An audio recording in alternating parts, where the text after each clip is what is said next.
আমার কাছে যেটা মনে হয় যে গণতন্ত্র হচ্ছে যে স্বাভাবিকভাবে যে বৃহত্তর জনগোষ্ঠী যেভাবে দেশ চালাতে চায় সিস্টেমটাই হচ্ছে গণতন্ত্র, যদি তাদের কথা মতো দেশ চলে। অর্থাৎ জনগণ কথাটাও কিন্তু খুবই আপনার আপেক্ষিক। আমরা তো সবাই জনগণের প্রতিনিধি। আমরা যখন নির্বাচন করি জনগণের প্রতিনিধি হয়ে আসি। আওয়ামী লীগও জনগণের প্রতিনিধি এসেছিল, আপনার হিটলারও জনগণের প্রতিনিধি হিটলার হয়ে গিয়েছিল, তাই না? তো বিষয়গুলো খুব আপেক্ষিক। মোটা কথা আমি যেটা বুঝি যে গণতন্ত্র মানে হচ্ছে যে একটা দেশের মানুষ যেভাবে বৃহত্তর জনগোষ্ঠী যেভাবে চাইবে সেইভাবে দেশটাকে পরিচালনা করা, এবং সেটা একটা রুল বেসড আপনার নিয়মের মধ্য দিয়ে চলা। এটা আপনার মূলত নির্ভর করে যে আপনার কিভাবে আপনি এটাকে চর্চা করছেন। গণতন্ত্র আসলে একটা সংস্কৃতি।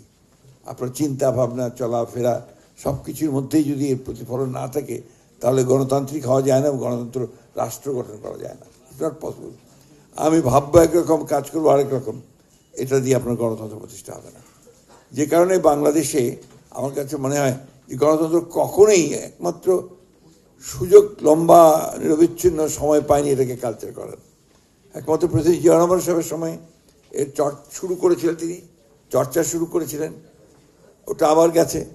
পরবর্তীকালে দেশনেত্রী খালেদা জিয়া তিনিও শুরু করেছিলেন, কিন্তু সেটাও শেষ পর্যন্ত আপনার রাখা যায়নি, আপনার অন্যভাবে চলছে। আর আওয়ামী লীগের সঙ্গে তো গণতন্ত্র যায়ই না। ওরা মুখে বলেছে সবসময় গণতন্ত্রের কথা, কাজটা করেছে একটু উল্টো। যে কারণে গণতন্ত্র এখানে কখনোই আপনার, যেটাকে আপনারা বলছেন টেকসই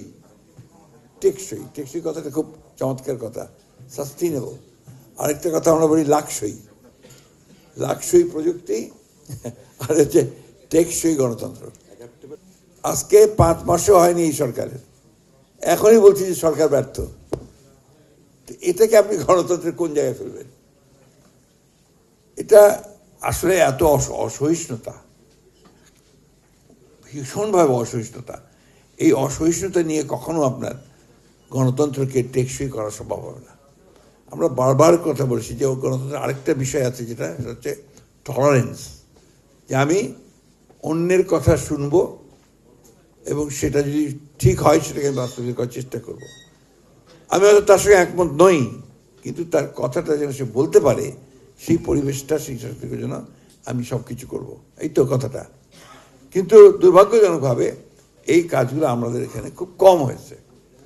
আপনারা দেখুন, চিন্তা করে যে বাংলাদেশ স্বাধীন হওয়ার পরে আমরা তো আশা করেছিলাম যে একটা চমৎকার এই টেকসই গণতন্ত্র হয়ে যাবে এখানে, ঠিক উল্টোটা হয়েছে। আপনার শেখ মুজিবুর রহমান সাহেব তার আওয়ামী লীগকে নিয়ে এই দেশে একটা চরম দুঃশাসন, গণতন্ত্র বিরোধী একটা স্বৈরাচারী শাসন চালিয়ে গেছে, এবং শেষ পর্যন্ত একটা একদলীয় শাসন ব্যবস্থা চলে গেছে।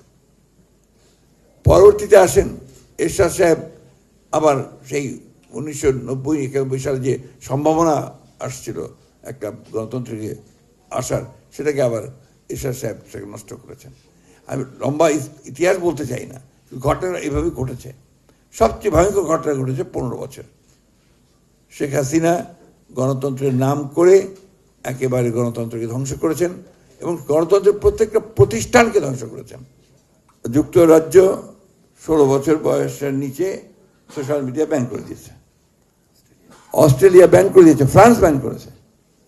তাহলে দেখুন কি ভয়াবহ রকমের আক্রমণ হচ্ছে এই সোশ্যাল মিডিয়ার মাধ্যমে, যে আপনার একেবারে বন্ধ করে দিতে হচ্ছে এরকম এত শক্তিশালী মাধ্যমকে। কিন্তু উপায় নেই, কারণ সব ধ্বংস হয়ে যাচ্ছে।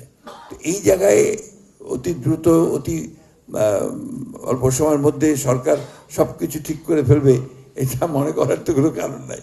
আর এই সরকার যে একটা ট্রানজিশনের মধ্যে দিয়ে এসছে, আপনার বিএনপিকে সবসময় আপনাদের মনে রাখতে একটা কথা, বিএনপির একটা আমি কি বলবো, এটা একটা ডেস্টিনি বোধ হয়, যে বিএনপি সবসময়ই আপনার একটা ধ্বংসস্তূপ পায়।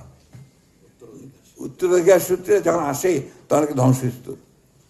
আপনারা দেখেন গ্যাসের সংকট হচ্ছে, গ্যাসের সংকট কি বিএনপি তৈরি করেছে? লাস্ট গভর্নমেন্ট একটা এক্সপ্লোরেশন করে নাই, একটা আপনার এক্সপ্লোরেশনের দিকে যায় নাই। এবং যে সিস্টেম তৈরি করেছিল যে ইম্পোর্ট ছাড়া আর কোনো কিছু করা যাবে না অবস্থা, গোটা ইকোনমিটাকে সেভাবে তৈরি করেছিল। আপনার এনিওয়্যার আপনি যাবেন, ইটকেসি আপনারা সবাই জানেন বিদ্যুতের ক্ষেত্রে কি হয়েছে, এই সমস্ত আপনার ওই কুইক রেন্টাল পাওয়ার হাউস নিয়ে এসে ধ্বংস করে দিয়েছে, এখন সে বিদ্যুৎ নিয়ে আমাদের সমস্যা পড়তে হচ্ছে। ব্যাংকগুলো শেষ হয়ে গেছে, কিচ্ছু নাই এগুলো, লক্ষ লক্ষ, আপনারা আমার চেয়ে ভালো জানেন স্বাভাবিক। এখন ওই ব্যাংকগুলোকে ঠিক করতেই তো আপনার অনেক সমস্যা তৈরি হচ্ছে। যাই হোক, আপনার সময় হয়ে আসছে, আমি বক্তব্য শেষ করব। আমি শুধু এই কথা বলতে চাই, আপনারা অস্থির হবেন না, এবং আপনারা ধৈর্যটাকে রাখতে হবে, সহনশীলতা রাখতে হবে, নাহলে গণতন্ত্রকে কখনোই এগিয়ে নেওয়া যাবে না।